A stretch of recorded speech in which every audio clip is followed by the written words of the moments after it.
Donald Trump continues to hammer House Speaker Paul Ryan. This after Ryan stated he is done defending Trump.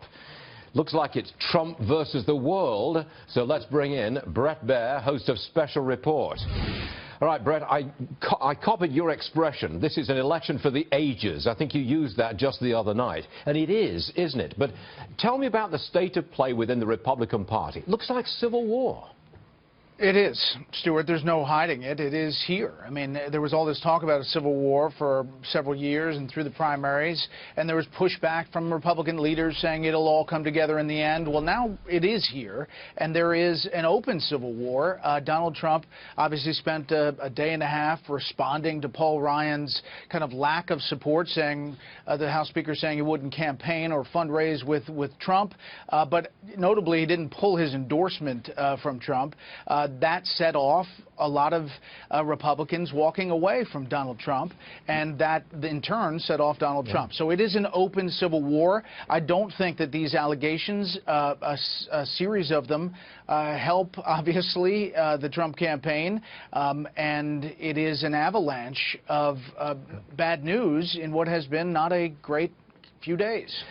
I'm not going to ask you what the outlook is for the election, but I have to draw your attention to what's going on Wall Street. There is a whopping great big stock market decline. We're down about 170, 180 points at this moment. And one of the reasons is that some investors fear a Hillary Clinton clean sweep. That is, she wins the presidency and the Democrats retake the Senate and the House.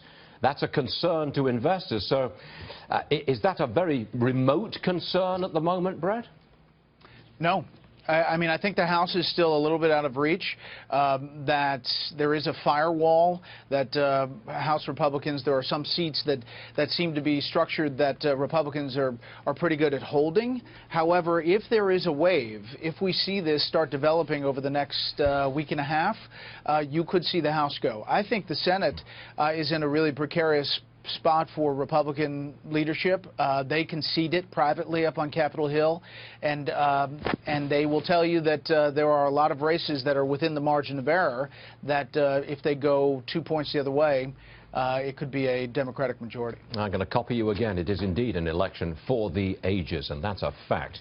Bret, we'll be watching at 6 o'clock tonight, because I think you've got the release of the latest Fox News poll right there at 6. Is that correct? At 6, exactly. We have new polls nationally, and all post-debate taken, and it should be interesting to see. It will. Bret, thanks very much for joining us. We'll see you later. Thank you, sir. Thanks, Stuart.